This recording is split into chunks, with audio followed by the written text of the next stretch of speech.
Right. Good evening. Welcome to one and all. This is going to be our third and final session in this series. We looked at Rav Reines, we looked at Rav Kook, and today, this evening, I want to look at Rav Soloveitchik. I'll just begin by way of introduction by saying that I feel woefully inadequate to the task of speaking about the Rav. We recently observed his 30th Yortzeit. He passed away in 1993, Pesach 1993. There are people in this class and certainly people in our shul who knew the Rav personally or were students of the Rav. When he retreated from public life in the 1980s, I was a little kid, so I never met him, but he's with me every day. All of my teachers were his students, and he had such a close connection to my predecessors, especially to Rabbi Young, Rabbi Lamb, and Rabbi Schachter. So it's a special privilege to be able to speak about the Rav and learn a little bit about his relationship to religious Zionism. I'll just mention also in passing that the Tikva Foundation recently released on audio and video an 8-part series on Rav Soloveitchik, delivered by our former rabbi, my predecessor, my teacher, Rabbi Dr. Jacob J. Schachter. 8 sessions. Each one is more magnificent than the previous one. So if you have an opportunity, I think you just create an account with Tikva. You can log right in and listen to those amazing sessions. And it's just by way of saying that what we're going to try to do in 50 minutes is just a fraction of a fraction, a tiny drop of a drop. There's so much more to say. But what I want to do is just kind of create a thumbnail sketch to remind everyone, because I think it's widely known, of some of the highlights of Rav Soloveitchik's biography. Interspersed, I'll try to include some information which may be less known or less well known.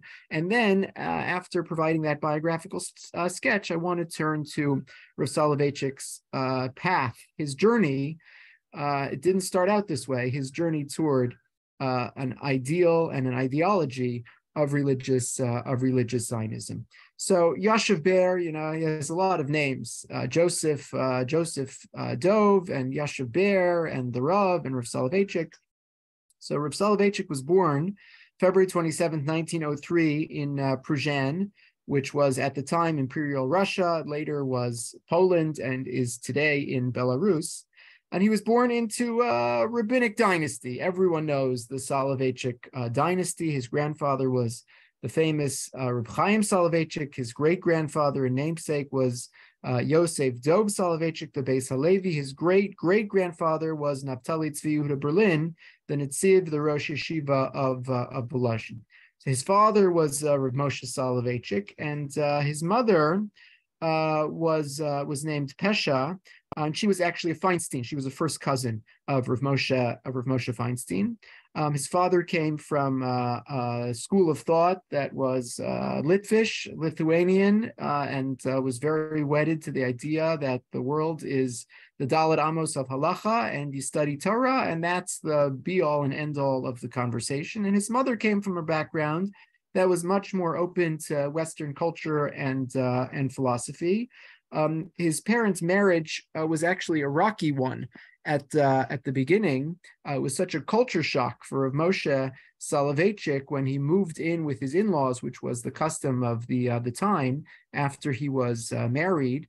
And to discover this family and this world that was interested and spending time discussing art and culture and literature.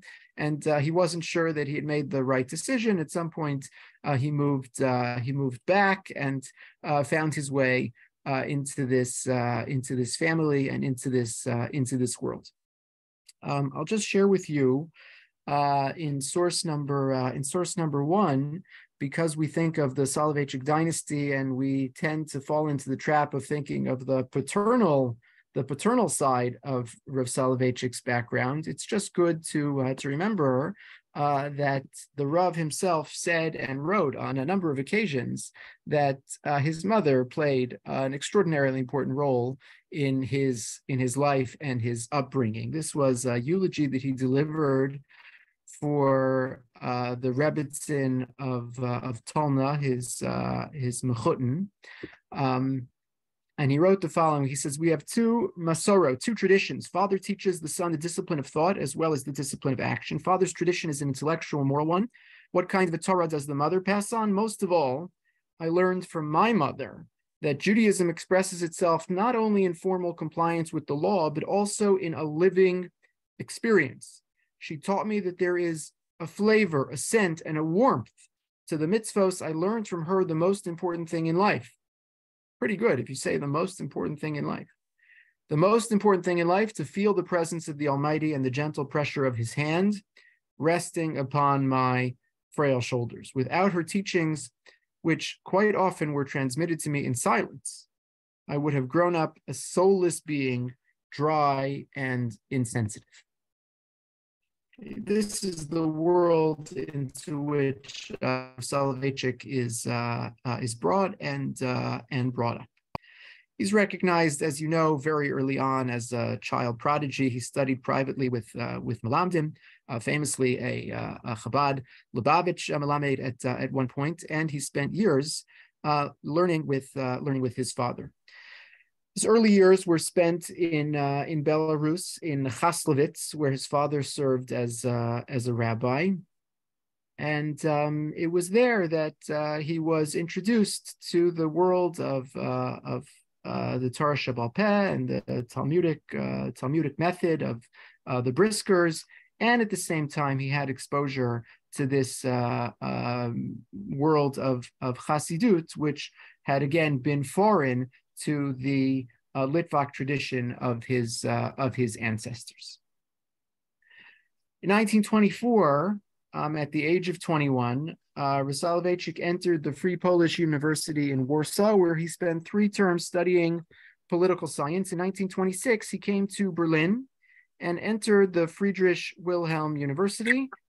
He wrote his PhD thesis on neo-Kantian physics, the neo-Kantian metaphysics of the philosopher Hermann Cohen. I would tell you more about neo-Kantian metaphysics and Hermann Cohen, but that's about as much as I'm able to say. I'll tell you a secret, which is Soloveitchik wrote many things, books, articles over the course of his lifetime, and most of them are accessible to us in translation. His doctoral dissertation has never been translated. It's just sitting, waiting to be translated. No one has done it. So if anyone's interested in a project, there's one sitting there waiting to be done. He passed his. In German? I was in German. Yeah, Ellie, it's perfect for you. Where do I get a hold of it? Email me after. I'll get you the link. Okay, so he passed his doctoral examination in 1930, but he was actually only awarded his doctorate in 1932. He had requested an extension because he was out of Berlin pursuing the woman he would eventually marry in Vilna. In 1931, he married Tanya Levitt. You can see her picture at the top of the source sheet. You know, every picture of Soloveitchik is always Rav Soloveitchik. So I just thought, you know, once in a while we could have a picture of Rav Soloveitchik. And it's not Mrs. Soloveitchik. She had a PhD too. She's also Dr. Soloveitchik, but Dr. Tanya Soloveitchik, she had earned a PhD in education from the Jena University. And fun fact, Reb Chaim Ozer Grzinski, Gadol Hadur, served as the Mesader Kiddushin when the couple got married in Vilna. There's not a whole lot that's known about the Rav's time in Berlin, but we do know that he crossed paths with some people who would go on to become quite extraordinary, including Chaim Heller, Rabbi Yitzchak Hutner, who would become the Rosh Yeshiva of Yeshivas Rabbi Chaim Berlin, Menachem Mendel Schneerson, who would go on to be the 7th Lubavitcher Rebbe, Professor Alexander Altman, the leading scholar in the 20th century of the thought of Mendelssohn, Yechiel Yaakov Weinberg, who went on to become the rector of the Hildesheimer Rabbinical Seminary, Professor Yeshayahu Leibowitz. Must have been quite a time to be in Berlin. 1932, the Rav moves to Boston. Why does he move to Boston? He gets a job in Boston. His parents were already living in New York. His father had become the Rosh Yeshiva of Reitz, the Rabbi Isaac Elchanan Theological Seminary here at Yeshiva University in New York. And it's sometimes worth just remembering, Rav Soloveitchik was away and kind of alone in this totally other world for the better part of 7 years in the Free Polish University in Warsaw and Berlin. Like the difference between Warsaw and Berlin on the one hand, and Haslowitz, and Brisk on the other, it's like two totally different universes. If we have more time, we have a couple stories from Rav Soloveitchik's time in Berlin, but it's just by way of saying that it's not entirely surprising that Rav Soloveitchik would have been prepared to reunite with the family that he had been away from for so long. And obviously a prescient decision to leave Germany in 1932. Of course, the world changes in so many terrible ways in 1933. Okay. So I'll just say a little bit about his time in Boston. He spends the better part of 9 years in Boston. He's the rabbi of the community. He founds the Maimonides School. Not an accident that the school is called Maimonides. Maimonides was the preeminent sage, the preeminent scholar around which the world of brisker thinking revolved. And that was a lodestar for Rav Soloveitchik from the beginning until the end. Maimonides is a revolutionary kind of educational environment, one of the first day schools of its kind, founded by the Rav in 1937. It wasn't all sunshine and roses in those Boston years. There were controversies over shchita and kashrus, but 1941, upon the untimely passing of Rav Moshe Soloveitchik, the Rav was appointed to take over his father's position at Reitz. Wasn't a slam dunk, it wasn't obvious, and his first contract was for a year. He was a relatively young person, and the board or whoever were the decision makers at YU at the time were taking a chance that this young Rav Soloveitchik would be the next best thing, and in fact, turned out to be exactly right. I'll just interject by saying a word about a lesser known moment in the life of Rav Soloveitchik, and that was in 1965, when Chief Rabbi Israel Brody retired as the Chief Rabbi of the United Kingdom. The powers that be in the United Kingdom began to look for a successor, and they actually called Rav Soloveitchik to ask if he would consider the position. He was 62 at the time. He would have been, a senior rabbi and well known, but for reasons we won't get into now, it never panned out. But fascinating to think what could have happened. Rav Soloveitchik taught at Reitz until 1986, really for 4+ decades. In the mid-1980s, he was hampered by an illness which took him out of public life, and he passed away in 1993. And I just want to share with you a couple of reflections from Rabbi Lamb, who was in many ways a very special student of Rav Soloveitchik. The only person ever to receive both a PhD and smicha from the Rav. And Rav Soloveitchik, in his eulogy, which is available, almost all of the sources that I'm going to share with you are available, online, easy to find. Beautiful eulogy that the Rav delivered, that Rabbi Lamb for the Rav, and he wrote the following. He said, attending his class as a student. Attending his class, I always felt, was like being present at the moment of Genesis, like witnessing the act of creation in all its raw and primordial drama. as conceptual galaxies emerged from the chaos of objections and difficulties, as mountains collided and separated, as he uprooted mountains and crushed them together, as the Talmudic phrase has it, until finally a clear and pellucid light shone upon us, bringing forth new and exciting worlds. He combines preparation and openness, determination and freedom, the fixed and the fluid. What a master pedagogue. Over the course of his career, Rav Soloveitchik ordained, anyone know the number? How many rabbis Rav Soloveitchik ordained? 2,000.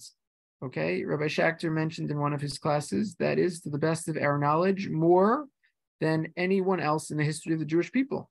Who else ordained 2,000 rabbis?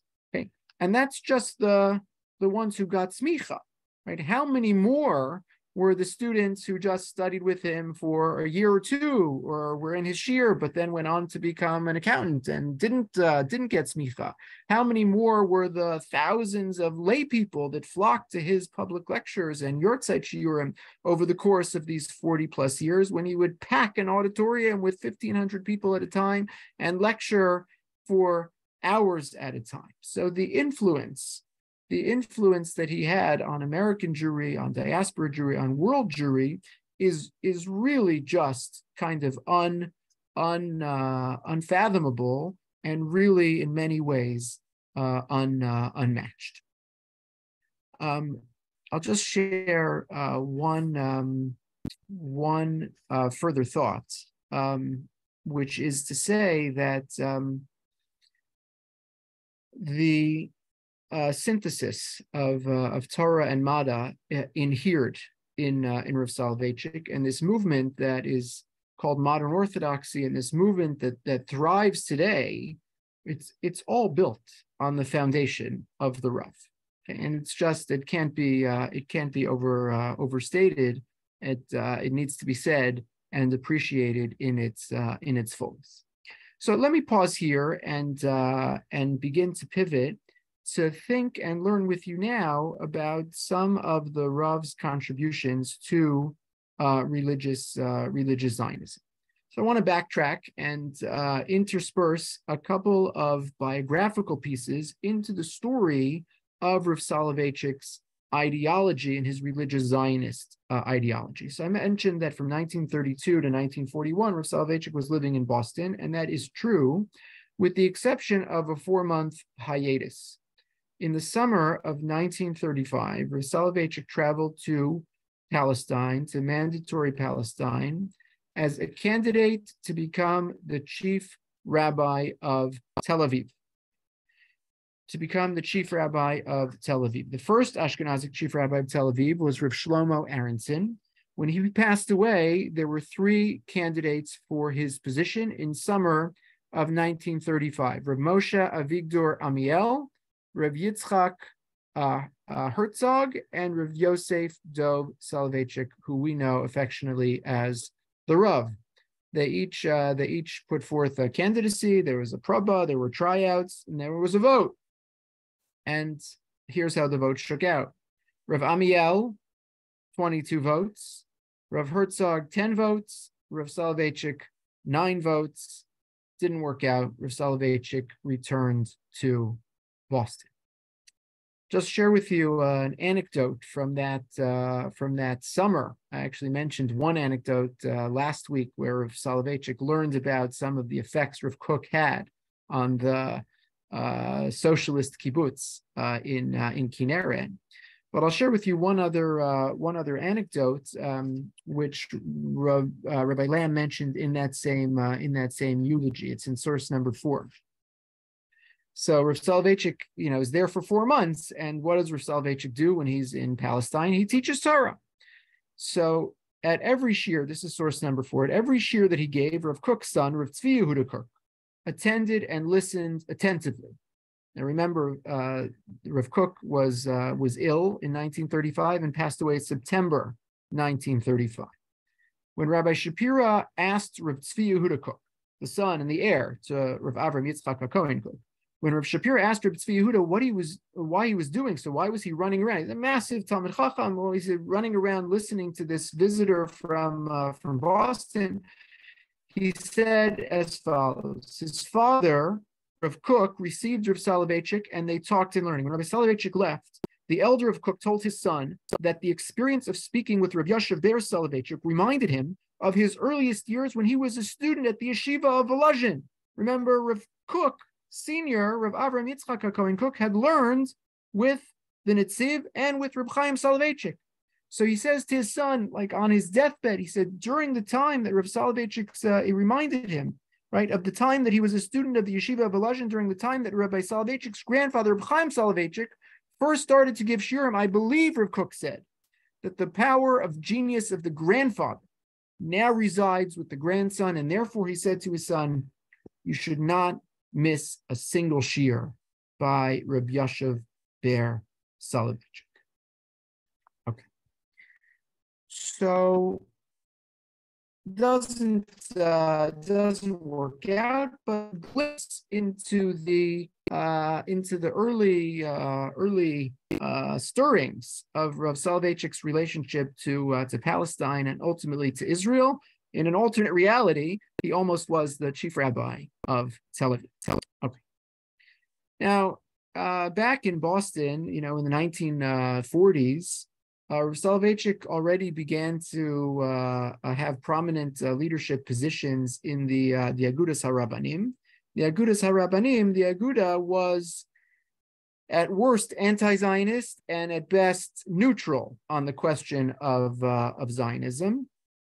And Rav Soloveitchik, it should be known, came from this rabbinic dynasty, which was avowedly not just neutral, but avowedly anti-Zionist. Okay, and that was quite common in the Orthodox camp in the first, let's say, 45 years of the 20th century. As we talked a little bit about in our previous sessions, the Mizrahi and the traditional Zionists and the religious Zionists was a tiny, tiny fraction of the traditional world. And that's why this course, like you could count on one hand, you have Rav Reines and you have Rav Kook and you have a Soloveitchik, right? But there's 100 other Gedolim of the late 20th and the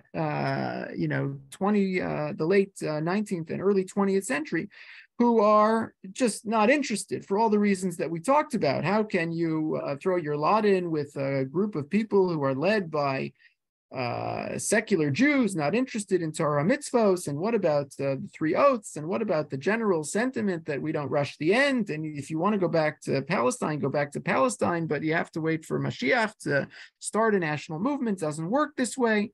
So that's the world into which Rav Soloveitchik was born and into which Rav Soloveitchik came of age. And he confesses this freely. And he said in a speech that he gave at a religious Zionist convention, he says, I was not born into a Zionist household, not even a little. My parents' ancestors, my father's house, my teachers and colleagues were far from the Mizrahi religious Zionists. They too held. Why meddle in the secrets of the merciful one? If I now identify with the Mizrahi against my family tradition, it's only because, as previously clarified, I feel that divine providence ruled like Joseph and against his brothers, i.e. the anti-Zionists, that he employs secular Jews as instruments to bring to fruition his great plans regarding the land of Israel. I also believe that there would be no place for Torah in Israel today were it not for the Mizrahi. I built an altar upon which I sacrificed sleepless nights, doubts, and reservations regardless. The years of Hitlerian Holocaust, the establishment of the state of Israel, and the accomplishments of Mizrahi in the land of Israel convinced me of the correctness of our movement's path. Okay? I didn't start out this way. This was not my Masorah. Soloveitchik says it was the Holocaust and the establishment of the state of Israel that won me over to the Zionist camp and made me into a religious Zionist. I want to fast forward and then I'll circle back just to go out of chronological order for a moment to share with you an anecdote which just hammers home the place from which Rav Soloveitchik descended. So follow me with you. We're going to go forwards and then backwards. In 1977, Prime Minister Menachem Begin made a trip after being elected, shortly after being elected Prime Minister of Israel.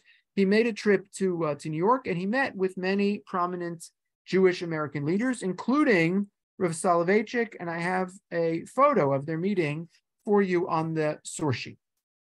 Menachem Begin and the Rav, 1977. And there was a party to this conversation, a man named Jonathan Levine, who wrote a reflection or a memory of the conversation that the two had. I just have a snippet for you, right? To be a fly on the wall when Menachem Begin is elected prime minister and meets Rav Soloveitchik, 1977. After their initial embrace of greeting, both men stood looking at each other respectfully, admiringly, nostalgically. The Rav seemed to burst out. "Mr. Prime Minister, you are so short, and your father was so tall." Menachem Begin responded, "Kavod Harav, I will say two things. Firstly, you remember how my father looked when you were a small child, and all adults seem taller than they actually are to children. But the real point is that my father was always a much taller and greater man than I." The families of Menachem Begin and Soloveitchik had known each other in the old country in Brisk. And then follow with me if you will. This is the point I want to highlight. Then they both recounted an incident together, the one dispute they remembered that had taken place between the Gabbai and the Rabbi. Okay, so the Menachem Begin meets Rav Soloveitchik, and they start reminiscing, and they say, "You know the story?" One of them says, "You know it?" He says, "Of course I know it. I know this. We all know that story." What's the story? There's a dispute between the Gabbai and the Rabbi. Who was the Gabbai? Who was the Rabbi? The Gabbai was Binyamin Begin, father of Menachem Begin, and Reb Chaim Soloveitchik, grandfather of Rav Yashav Ber Soloveitchik. What had happened? What was the story? Theodor Herzl, the legendary father of modern Zionism, died July 1904. And Binyamin Begin, Gabbai of the community, planned to eulogize him in the main synagogue of Brisk. Reb Chaim, the rabbi of the community, was an anti-Zionist who certainly did not believe it proper to eulogize a non-observant Jew who probably ate on Yom Kippur in an Orthodox synagogue. "I'm not doing that," he said. Since it was the rabbi who had the keys, without any kind of discussion or debate, Reb Chaim locked the synagogue door on the morning of the scheduled eulogy. You can't do it. Binyamin Begin, a powerful person in his own right, broke the lock, opened the synagogue doors wide, and gave his eulogy. He then purchased new keys and a new lock and left them on the doorstep of Reb Chaim's home with a letter of apology and a promise that he would never do such a thing again. "Mr. Prime Minister," the Rav said, "you apparently learned to be a principled Zionist from your father." "Kavod Harav," Menachem Begin said to the Rav, "you apparently learned to be a sage religious leader from your grandfather." So I share this with you because it's an amazing story, but I share it with you again just to highlight, right, the legacy of Soloveitchik. Chaim Soloveitchik was so opposed to secular Zionism, not just that he wouldn't give a eulogy for Herzl, he wouldn't allow a eulogy for Herzl to be given in his shul, even by someone else. That's Rav Soloveitchik's legacy. Okay, so when he writes, "I was not born into a Zionist household," right, he was born into an avowedly anti-Zionist household. So it's a massive chiddush, it's a massive about face for Rav Yashav Ber Soloveitchik to come around and say, "I am not just going to be neutral or adopt some sympathy for the religious Zionist camp, but he's going to become the leader of the religious Zionist camp and author its post-Holocaust, post-Hakamat Medina ideology." Okay. So there's two books, if you're interested in the Rav's religious Zionist thought. So the most important work is Kol Dodi Dofek, which was a lecture that he gave in 1956 on Yom HaAtzmaut, translated into English a number of times, but most famously in a title called Fate and Destiny. And the other important book that tells us about Rav Soloveitchik's views on religious Zionism is a collection of the talks he gave at religious Zionist conventions called in Hebrew the Chamesh Drashot, or in English the Rav Speaks. So I want to share with you a few excerpts from these works. Again, they were from speeches which were then translated and transcribed. So in source number 7, I want to just share with you this excerpt where the Rav writes the following. He says, "You may ask, what is the attitude of Orthodoxy to the state of Israel? I cannot speak in the name of all Orthodoxy. At present, I am speaking in my own behalf, but I think that many will agree with me. Certainly, our attitude is positive. Can it possibly be otherwise? Which faithful Jews can be against Israel? Let us put it simply, God created the state of Israel." And once you start with that premise, so it's pretty hard to knock Zionism, it's pretty hard to knock Israel, but that's quite the premise, right? That this is a divine plan. God created the state of Israel. Can flesh and blood be so brazen as to oppose it, right? Once you start with God created Israel, well, then it's easy. My acquaintances, my students know my outlook on this subject well, but the state is but one bank of the river. And this is very important to understanding and to appreciating Rav Soloveitchik's connection to religious Zionism. What I would say is that the Rav wanted to make it clear that Israel, the land of Israel, Medinat Israel, is not an end unto itself, but is instrumental. My acquaintances, my students know my outlook on this subject well, but the state is but one bank of the river. The river of Jewish existence has another bank. Over the bank stand generations of the sages of tradition, generations who strengthened our heroic existence, the quality of heroism, generations who sanctified our existence with their blood. We are at one with those generations beyond the river. From those generations, our roots stuck their life nourishment. To those generations over the river, our souls and hearts belong. We're religious, we're traditional, we adhere to the halachic system. We admire the state with all our heart. We pray for her welfare. We send here our sons and stand united to defend her. But it is not the highest good. Our highest ideal is our faith. The basic foundation of our existence is that beyond the river, which symbolizes the people in its confrontation with God and with its unique way of life.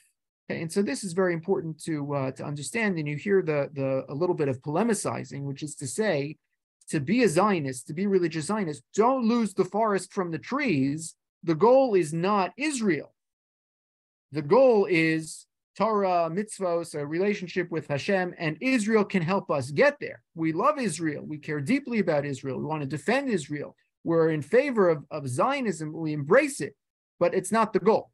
And just keep that in mind. I want to share with you one other excerpt from Chamesh Drashot, from the Rav Speaks, just because I think it conveys the kinds of emotional attachment, the visceral attachment that the Rav felt for Israel, and on some levels, it might even surprise us. Right? The Rav was speaking about, and here we have the quotation, was speaking about the status, the halachic status of the Israeli flag. What is the halachic status of an Israeli flag? And again, we didn't talk about this, but everything in the Rav's writing and everything in the Rav's teaching is always coming out of an orientation of halach. Right? The first thing you have to do is figure out, where does this fit into the halachic system? What is its halachic significance? I want to add something. If you ask me, how do I, a Talmudic Jew, it's all coming, Isha halacha. How do I, a Talmudic Jew, look upon the flag of the state of Israel, and has it any halachic value? I would answer plainly, I do not hold at all with the magical attraction of a flag or similar symbolic ceremonies like flags. They don't really mean that much. Judaism negates ritual connected with physical things. Nonetheless, we must not lose sight of a law in the Shulchan Aruch to the effect that one who has been killed by non-Jews is buried in his clothes. The fascinating and very jarring halacha. In 99.99% of cases, we bury people not in their clothes. We bury them in shrouds. But there's an exception to the rule. If a person has been murdered by enemies of the Jewish people, the person is buried in his blood-stained clothes so that his blood may be seen and avenged by Hashem. As it's written, I will hold the heathen innocent, but not in regard to the blood which they have shed. A pasuk in Yom. In other words, the clothes of the Jew acquire a certain sanctity when spattered with the blood of a martyr. How much more is this so of the blue and white flag, which has been immersed in the blood of thousands of young Jews who fell in the War of Independence, defending the country and the population, religious and irreligious alike. The enemy did not differentiate between them. It has a spark of sanctity that flows from devotion and self-sacrifice. We are all enjoined to honor the flag and treat it with respect. It does not require hechsher from the non-Jewish Union Jack. Okay, what an amazing formulation about the Kedusha, the sanctity, the halachic perspective on the Israeli flag. And again, I just share it because it gives you a window into the emotional connection and the halachic attachment that the Rav had for the state of Israel. From 1946 until his death, Rav Soloveitchik served as the honorary president of the Religious Zionists of America, formerly known as Mizrahi. And on Yom Ha'atzmaut 1956, he delivered this talk, which then came out under Kol Dodi Fake, the voice of my beloved Knox. It was delivered in Yiddish, originally published in Hebrew, and then later translated into English and other languages. So I just want to summarize, maybe in the interest of time, I'll show you a couple of excerpts. But the most important thing to know about the Rav's religious Zionist ideology is captured in what he calls the 6 knocks. And the imagery comes from Shir HaShirim, where the lover and the beloved are missing each other because one has knocked at the door and the other was too incapable of getting there in time. And there's something here about the relationship between Hashem and the Jewish people. You have to know that Hashem is knocking, and you have to hear the knock. To hear the knock means to appreciate and to recognize that this is not just happenstance.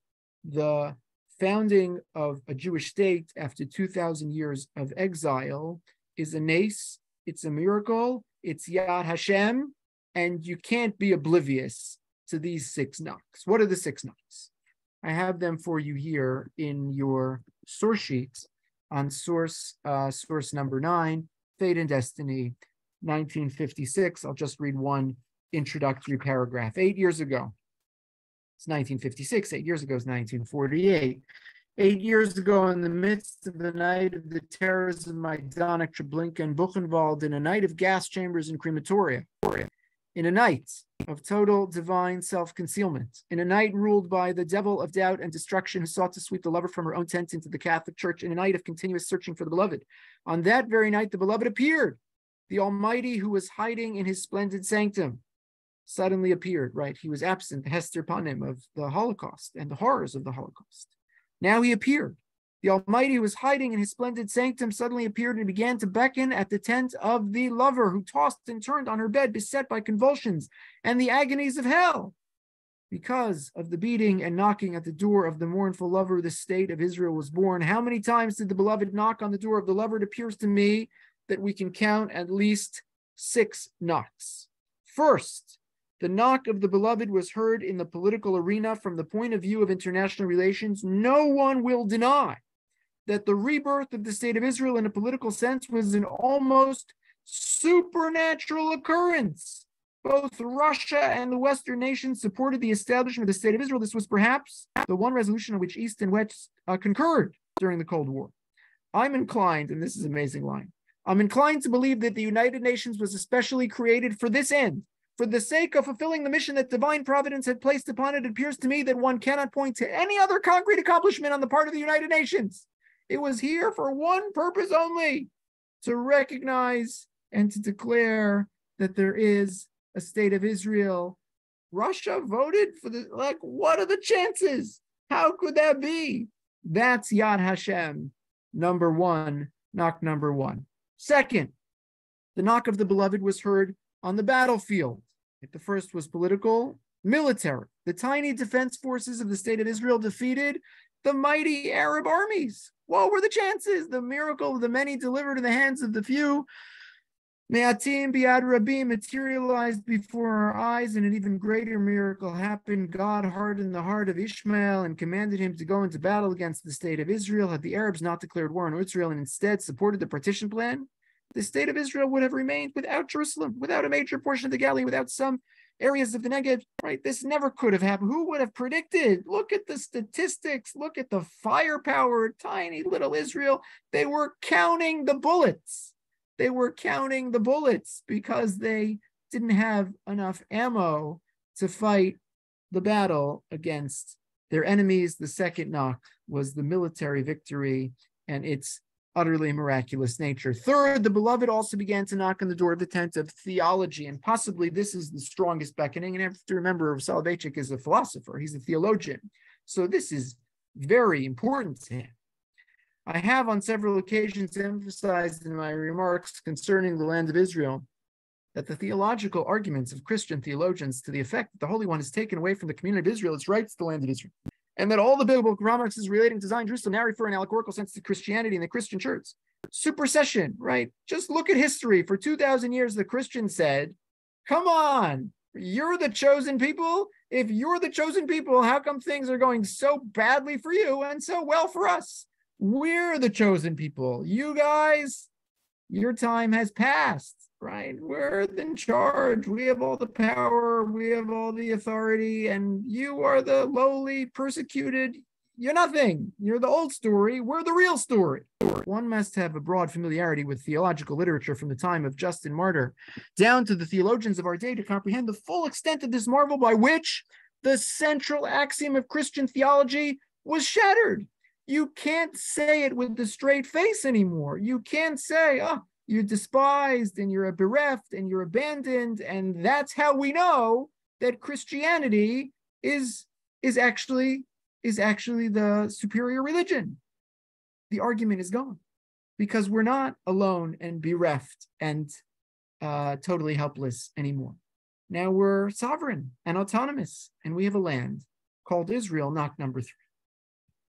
Knock number 4, the beloved knocks in the heart of the youth, which is assimilated and perplexed. The period of Hester Panim in the 1940s brought confusion among the Jewish masses and especially Jewish youth. Assimilation increased and the urge to flee from Judaism. The Jewish people reached its apex. Skipping to the next bold, many who were once alienated are now bound to the Jewish state with ties of pride in its mighty accomplishments. How many Jews in the 1930s, 1940s walked around and said, what do I need this for? Why would I want this? 1948 happens, and again, it happened in 1967. Not the question of what I want. Look at us. Look, I could walk around as a proud member of the Jewish people because I have Israel. And I can point to that extraordinary accomplishment. The whole world changed. We'd never seen something like that before. Assimilation, yeah, look, they're proud now. They're so excited. There's a whole movement that says we're going to make Aliyah and we're Zionists and we're proud Jews and we'll have a parade. And who would have guessed that this could have ever happened? The 4th knock. 5th knock of the beloved is perhaps the most important. For the first time in the annals of our exile, divine providence had amazed our enemies with the astounding discovery that Jewish blood is not cheap. If the anti-Semites describe the phenomenon as being an eye for an eye, we will agree with them. If we want to courageously defend our continued national historical existence, we must from time to time interpret the verse of an eye for an eye literally. He says, you know, in the old days, so before 1948, what are the consequences? What are the implications of killing a Jew? You kill a Jew, you kill 2 Jews, you kill 10 Jews, there's a pogrom here, there's a pogrom there. Okay, nothing to be done. After 1948, the whole metric changes. You can't kill a Jew with impunity anymore. Now there's a thing called Israel. There's a thing called Tzahal. There's a Jewish army. We can defend ourselves. We can protect ourselves. And if you strike us, we'll strike you. And we'll be able to defend ourselves. It's a totally different ballgame, and that had not happened in 2,000 years. Knock number 5. Finally, the sixth beckoning, of which we should also not lose sight, was heard at the time of the opening of the gates of the lands of Israel. A Jew escaping from an enemy's land now knows that he can find refuge in the land of his forefathers. How many St. Louises were lost to Jewish history because there was no port for them to find refuge? There was no Israel. You think of all of those persecutions, and the Crusades and the Chmielnitsky massacres, and how many moments in history were there when we could have just said, "Oh, but it's okay. They're chasing us, but we have somewhere to go. We have a sovereign state. We have someplace called Israel." And we never had it. And so they could chase us and we could run, but we had nowhere to hide. We had nowhere to call home. And now 1948 happens, and it's a sea change. We have an open port. We have a law of return. We have some place to return. We have the land of Israel.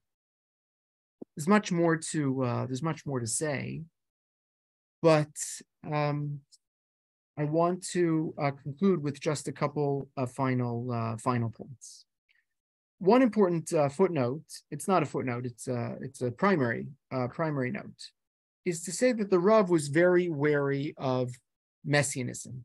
And as he correctly predicted, once Zionism gets wrapped up with Messianism, it can take on a life of its own, and it can become problematic in all kinds of ways. So Reshit Smichat Keulatenu, right? The Rav was not in favor of that formulation, even though it's a hedge. Reshit, it's only the flower. We're not saying it's redemption, it's Messiah. We're just saying at the beginning, a little bit of flowering. Even that was a bridge too far. We're still waiting for Mashiach. We're not in a position to say with confidence, we know that this is a redemptive moment. This is the beginning of a messianic moment. We're just not in, it might be, but we're not in a position to declare that with any degree of certainty. And this is a divergence from the position of Rav Avram Yitzchak HaKohen Koken, a position that was amplified by his son, Rav Tzvi Yehuda Kook. So we embrace Zionism and religious Zionism and all the wonderful things that Rav Soloveitchik wrote about.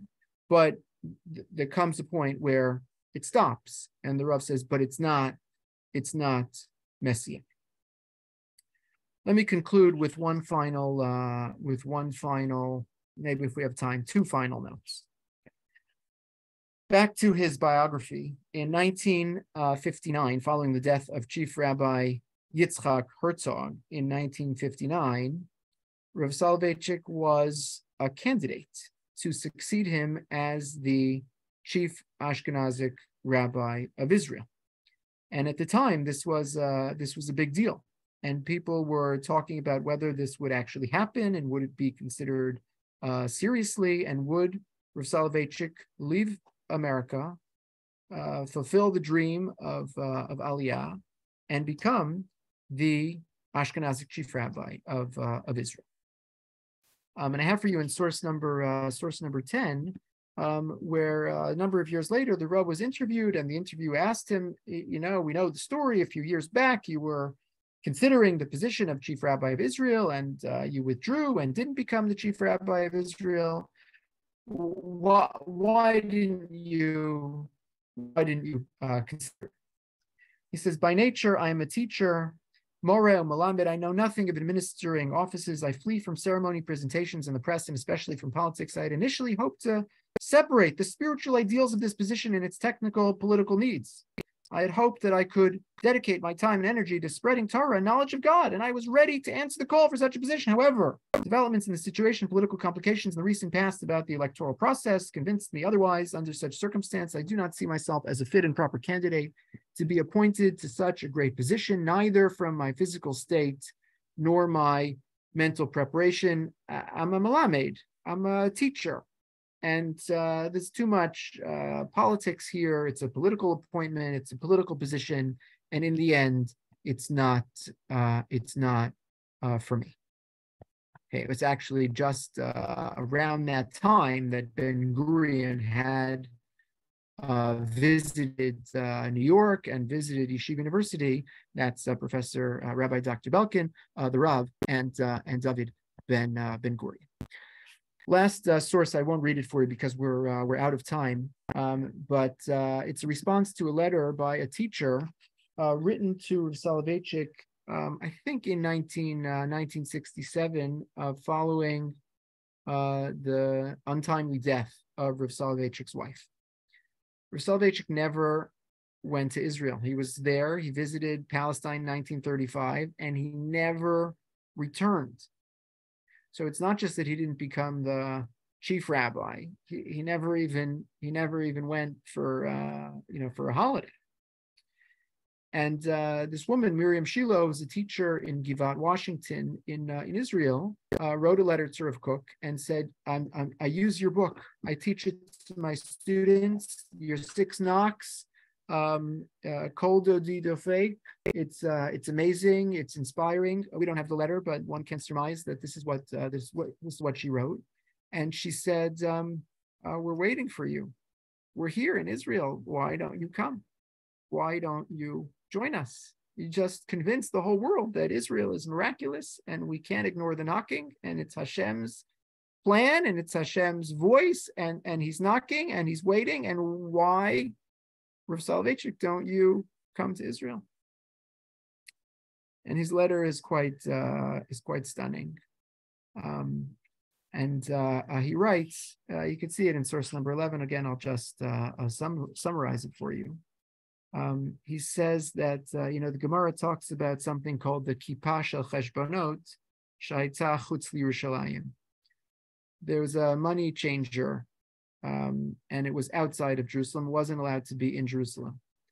Why couldn't there be the money changing booth in Jerusalem? And Chazal, the Gemara says, because if it was in Jerusalem, inevitably, you're going to get upset, because these things always lead to machlokes, what's the exchange rate, and did I get enough? And it always upsets people. So there's a commission, and a fee, and a tax, and you end up with less money than you start. Nobody wants that. So don't do that in Yerushalayim, because you're not allowed to be sad in Yerushalayim. And you do these money transactions with the money changer, it always leaves you upset, and you're not supposed to be upset when you visit Yerushalayim. And he said, I'm so, that's just for, you lost a couple bucks on the exchange rate. So he says, Al achas kama v'kama, I'm so bereaved, I'm so bereft upon the loss of my wife, to come to Israel at a time when I would be depressed and sad and so mournful would be totally inappropriate. And so I can't come to Yerushalayim. I can't come to Israel. The Rav may not have become chief rabbi of Israel. He never even visited Israel, but his ideology created a version of religious Zionism that became the dominant form of religious Zionism in the diaspora. And as I mentioned a few moments ago, the reach of his influence is really incalculable. He had thousands upon thousands of students, so many of whom continued to perpetuate his Torah and his teachings in so many ways. We are all his students. And our hope is that in our passion for Israel and Zionism, we'll make our Rabbi proud, and maybe we'll even live his unlived dream of returning to Israel. Thank you so much for joining me. I'm sorry we're out of time. I wish we could take some questions, but please feel free to reach out by email or by text, and maybe even in person. We'll get to continue this wonderful conversation. Wish everyone a wonderful evening.